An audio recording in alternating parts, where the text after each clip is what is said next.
সাবেক প্রধানমন্ত্রী BNP chairperson Begum Khaleda জিয়ার মুক্তির দাবিতে 3 দিনের কর্মসূচির ঘোষণা দিয়েছেন বিএনপির মহাসচিব মির্জা ফখরুল ইসলাম আলমগীর। বেগম খালেদা জিয়ার মুক্তির আন্দোলনকে একটা চূড়ান্ত পর্যায়ে নিয়ে যেতে চাই। সেই লক্ষ্যে আমাদের আজকে যে যৌথ সভা হয়েছে, সেই যৌথ সভায় আমরা কয়েকটি সিদ্ধান্ত নিয়েছি। এই সিদ্ধান্তগুলোর মধ্যে আছে যে আগামী 29শে জুন শনিবার আমাদের নয়াপল্টন অফিসের সামনে সমাবেশ অনুষ্ঠিত হবে দেশনেত্রী বেগম খালেদা জিয়ার নিঃশর্ত মুক্তির দাবিতে। এটা হচ্ছে আপনার 29শে জুন। এরপরে আপনার বিকাল 3টায় অনুষ্ঠিত হবে।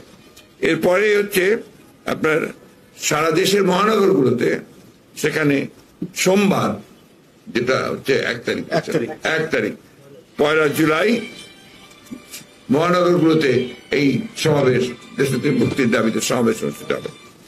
এরপরে হচ্ছে 3 তারিখে সারা দেশের জেলা সদরগুলোতে তার মুক্তির দাবিতে সমাবেশ অনুষ্ঠিত হবে।